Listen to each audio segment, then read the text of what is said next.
सभी का फिर से स्वागत है हमारे चैनल माइनिंग सर्वर विशाल में। जैसा कि डीजीएमएस ओरल एग्ज़ाम के लिए आप सभी प्रिपरेशन कर रहे हो, इसका किसी भी प्रकार से किसी भी चैनल पर अभी तक ऐसा मटेरियल प्रोवाइड नहीं है या कोई पढ़ा नहीं रहा होगा जिस प्रकार से मैं लगातार कंटिन्यू आप सभी के लिए ओरल एग्ज़ाम के लिए माइनिंग में ब्लास्टर के लिए मैं प्रतिदिन आप सभी के लिए वीडियो बना रहा हूँ। और ऐसा हो ही नहीं सकता कि जहाँ से मैं पढ़ा रहा हूँ यहाँ से क्वेश्चन आप सभी के लिए ना आए। इससे बाहर क्वेश्चन आपसे पूछेगा ही नहीं, क्योंकि मैंने इससे पहले भी जो 3 साल से एग्ज़ाम हो रहे हैं मैंने उनमें उन लोगों को गाइड किया है और लोगों को बताया है, तो वो लोग बहुत लोग सफल हुए हैं। अगर आप चाहेंगे तो उनका मैं कॉन्टैक्ट नंबर भी दे दूँगा और आपसे बात भी करवा दूँगा कैसे वो लोग पास किए हैं और कैसे एग्ज़ाम दिए हैं। तो चलिए बिना देरी करते हुए शुरू करते हैं कि डीजीएमएस एग्ज़ाम के लिए हमें कौन कौन से मौखिक ज़रूरी है और क्या क्या वो क्वेश्चन पूछते हैं, किस प्रकार से पूछे जाते हैं। तो पहला आपका क्वेश्चन हो जाएगा कि ब्लास्टिंग के समय सुरक्षा उपायों को क्या उपाय किया जाता है। तो ब्लास्टिंग से पहले सुरक्षा उपाय क्या किया जाता है तो हम लोग देख लेते हैं। तो ब्लास्टिंग से पहले हम लोग सुरक्षा उपायों को देखते हैं। तो ब्लास्टिंग से पहले कौन कौन सुरक्षा उपाय करते हैं तो एक एक करके हम लोग देखते हुए चलते हैं।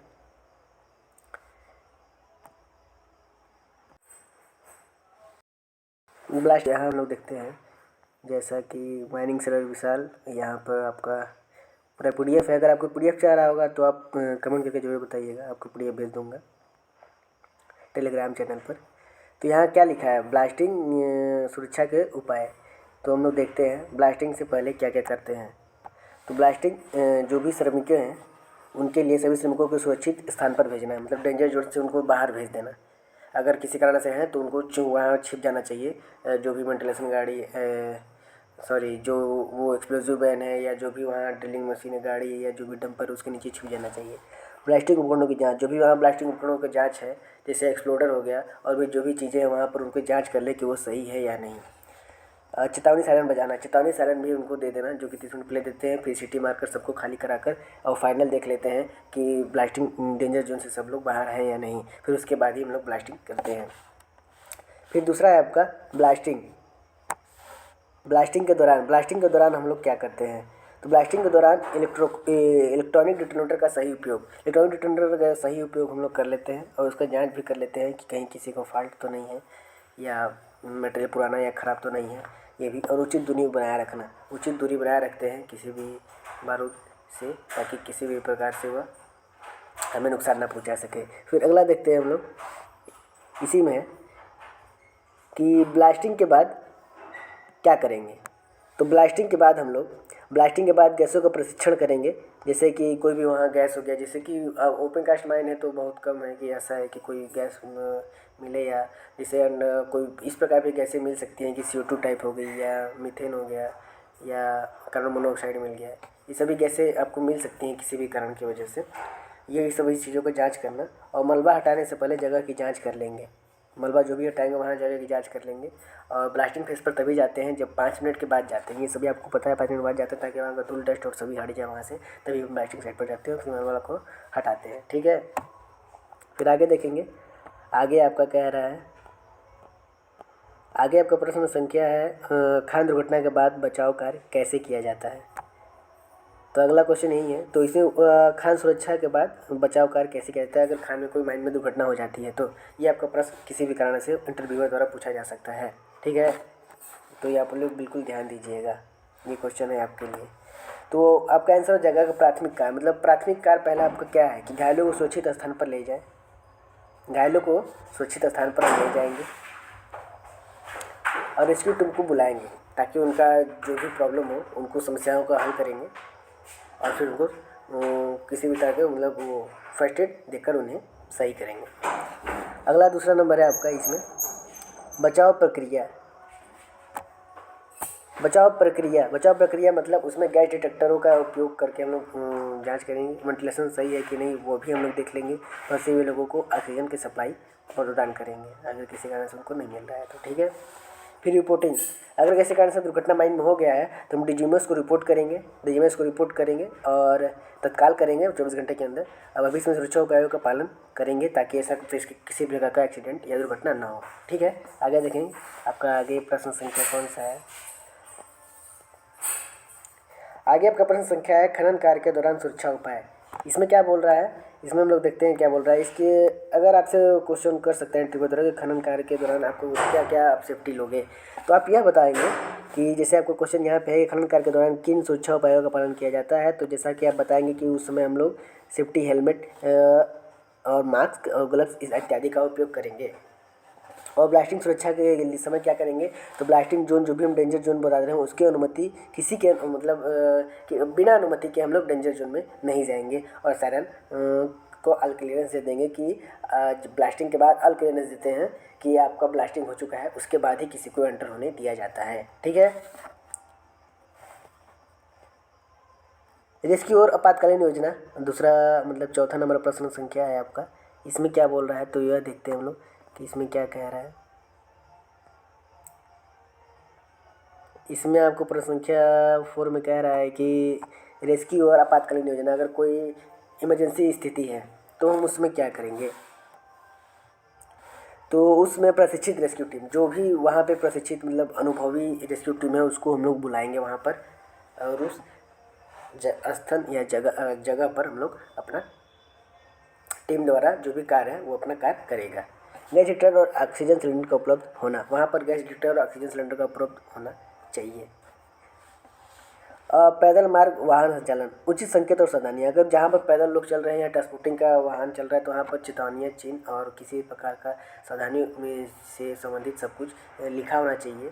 अगर ज़्यादा मोड़ है तो वहाँ भी लिखना चाहिए कि धीरे चलिए। ये सभी चीज़ें चेतावनी संकेत होनी चाहिए। ठीक है, उचित संकेत होने चाहिए। अगला हम लोग देखते हैं प्रश्न क्या है। लिखा है विस्फोटक प्रबंधक को समझे।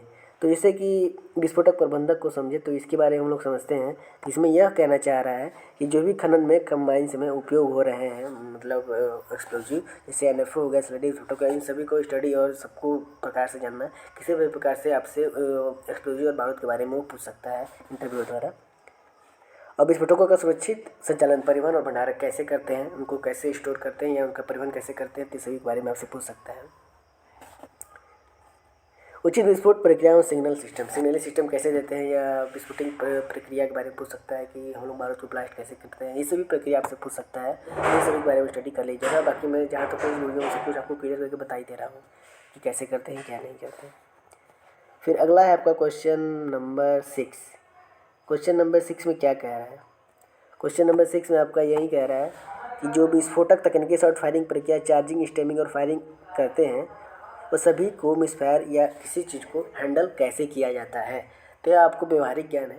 ये सभी जितना चीज़ आपको बता रहा हूँ ये व्यवहारिक ज्ञान के तौर पर है। आपसे इंटरव्यूअर व्यवहारिक एज ए प्रैक्टिकल ज्ञान ही पूछेगा। ये नहीं कि आप स्टडी एकदम बहुत ज़्यादा पढ़ लिख के आए हो, यही समझता है कि आप लिटरेट हो, तो आपको यह सब कुछ व्यवहारिक ज्ञान ही होना चाहिए। तो रॉक मैकेनिक्स के आधार पर जैसे स्टाटा कंट्रोल के बारे में स्टडी कर लिया आप, खदान के अंदर चट्टान की स्थिति स्टेबिलिटी कैसा है वो स्टडी कर लिया आपने, और फिर आगे छत और दीवार के तनाव दबाव कैसे हैं वो स्टडी कर लिया आपने। और रूफ सपोर्ट के बारे में, जैसे रूफ सपोर्ट तो आपको यहाँ नहीं मिलेगा, अंडरग्राउंड में ही मिलेगा। ये सब चीज़ें हो गया। और फॉल ग्राउंड के बारे में, ज़मीन के गिरने की घटनाओं के बारे में, कि ये सभी ज़मीन धंसने के बारे में, जैसे सब्सिडेंस हो गया, ये सब चीज़ें आप जानते होंगे। ये सब चीज़ों के बारे में आप पढ़ सकते हैं और जान भी सकते हैं। और खतरनाक क्षेत्रों की पहचान, उन्हें सील करना, कि अगर कोई खतरनाक जगह है तो उसे हम सील कर दें। फिर अगला क्वेश्चन है आपका माइनिंग सर्वर विशाल। तो ये तो आपका यूट्यूब चैनल है। अगर आपने चैनल सब्सक्राइब नहीं किया होगा तो सब्सक्राइब कर लीजिएगा, और भी अपने दोस्तों, अपने फ्रेंड सर्कल में ये जरूर शेयर कीजिएगा अगर वो एग्ज़ाम की तैयारी कर रहे होंगे। अगर CBT एग्ज़ाम की तैयारी कर रहे होंगे तब भी ये उनके लिए वीडियोस हेल्पफुल होगा। ठीक है। तो ये क्वेश्चन में क्या बोल रहा है कि ड्रिल के प्रकार और उनके रख रखाव।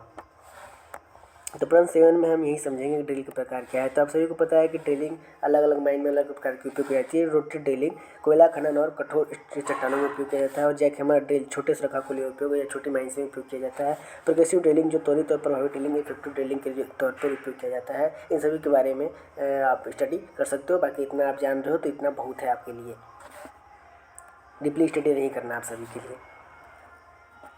और इसका रख रखाव किस प्रकार रखेंगे ड्रिल का, तो रख रखाव इसका हम नियमित तौर पर मतलब निरीक्षण और साफ सफाई करते रहेंगे। और जो भी पार्ट्स हैं समय समय पर लगाकर चिकनापन बनाए रखेंगे, और ख़राब हिस्सों को बदल देंगे और मशीन को सही तरीके से स्टोर कर देंगे। ठीक है। अगला क्वेश्चन है आपका फर्स्ट एड से, जैसा कि यहाँ पर लिखा हुआ है।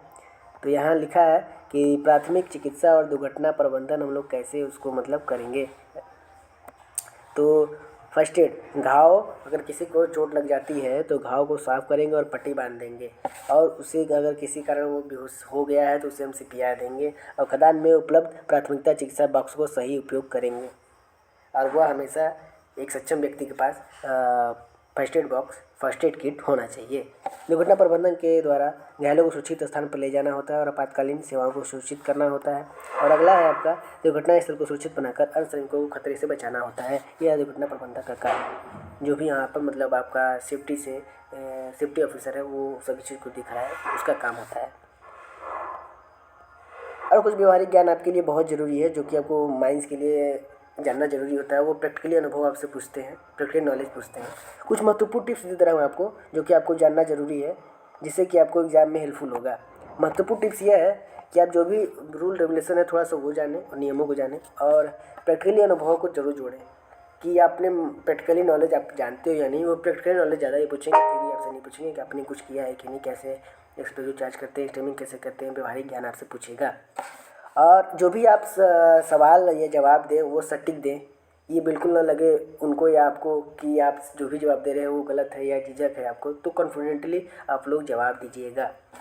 और परीक्षा के दिन आप लोगों के लिए वेरी हेल्पफुल, जो भी परीक्षा जिस भी दिन हो, आपको 11 या 13 तारीख को रोल एग्जाम है, जो भी हो जिस भी तारीख को हो, अभी तक एडमिट कार्ड आप लोग का इशू नहीं हुआ है। जब तक एडमिट कार्ड नहीं आता है तब तक आप तैयारी भरपूर करते रहिए। फिर एडमिट कार्ड आने के बाद अब जिम्मेदार तैयारी करिए। बाकी जो भी मेरी तरफ से हो सके हेल्पफुल या टिप्स मैं देता रहूँगा, और हमसे जुड़े रहिएगा, कनेक्टेड रहिएगा। हमारे चैनल माइनिंग सर्वे विशाल से, हमारे सोशल मीडिया से जुड़े भी रहें। हमारे इंस्टाग्राम है, फेसबुक है, एक्स ट्विटर है और लिंक्डइन है, तो हमसे जुड़े रहें। किसी भी प्रकार का सोल्यूशन या हमें सजेशन या एडवाइस चाह रहा होगा तो मैं आपको ज़रूर दूँगा। तो परीक्षा के दिन आपका लिए मेन महत्वपूर्ण बात यह है कि आत्मविश्वास बनाए रखें, मतलब कॉन्फिडेंट रहें। जो भी उत्तर दें स्पष्ट दें और सही दें। सुरक्षा पर ध्यान दें, मतलब अपने उत्तरों को हमेशा प्रक्रियाओं और सावधानियों पर जोर दें। जैसे कि आपने जो भी जवाब दिया कि यह सावधानी पर जवाब दें कि आप जो भी बोल रहे हैं वो सही बोल रहे हैं या नहीं, या अगर गलत बोल रहे हैं तो उसको आप जाने दीजिए। अगर नहीं आता आपको तो जवाब भी मत दीजिए, कहिए कि सर मैंने पढ़ा था लेकिन मुझे याद नहीं आ रहा है या मैं भूल रहा हूँ, ये आप बोलकर टाल सकते हैं। व्यवहारिक रूप से सोचें, अपने मन से सोचिए व्यवहारिक रूप से, और उत्तर को वास्तविक जीवन से खनन स्थितियों से जोड़ें। लेकिन नहीं कि जो भी आप जवाब दे रहे हो ख्याली पुलाव में दे रहे हो कि ऐसे होता है वैसे होता है ऐसे होता है, तो इंटरव्यूअर समझ जाएगा कि बंदा कुछ नहीं किया है, ना ही प्रैक्टिकल अनुभव, बस ऐसे ही गया है, सर्टिफिकेट बना के आ गया है, जैसे लोग जाते हैं और बना के आ जाते हैं। तो आप लोग जो भी बताइएगा ऐसा लगेगा कि प्रैक्टिकली अनुभव इसने काम किया है और ये जानता है। और स्पष्टीकरण उत्तर देने वाले उत्तर, मतलब जो भी आप उत्तर दें स्पष्ट होना चाहिए। अगर आपके इंटरव्यूअर द्वारा क्वेश्चन जो भी पूछे जा रहे हैं अगर समझ नहीं आ रहा तो इंटरव्यूअर से बोल सकते हैं, सर मुझे आपका क्वेश्चन समझ नहीं आ रहा है, प्रश्न समझ नहीं आ रहा है, कृपया आप मुझे प्रश्न को दोबारा दोहरा कर बताएं, तो वो आपको बताएगा। और ये सब अगर आप कर लेते हो तो निश्चित ही आप सफल हो जाओगे और आपका एग्ज़ाम के PDF में नाम ज़रूर आएगा और आप पास हो जाओगे। तो मुझे ज़रूर बताइएगा कि आपसे मैं जो भी टिप्स देता हूँ या जो भी चीज़ वो भी एग्ज़ाम के लिए बता रहा हूँ आपके लिए हेल्पफुल है या नहीं। बाकी आपका एक कमेंट, एक शेयर, एक लाइक मेरे लिए मोटिवेशन के लिए महत्वपूर्ण होगा, ताकि मैं आगे भी ऐसे आपके लिए वीडियोज़ लाता रहूँ। ठीक है दोस्तों, तो मैं आगे मिलता हूँ फिर आप सभी से इसी चैनल माइनिंग सर्वे विशाल पे। तब तक के लिए धन्यवाद।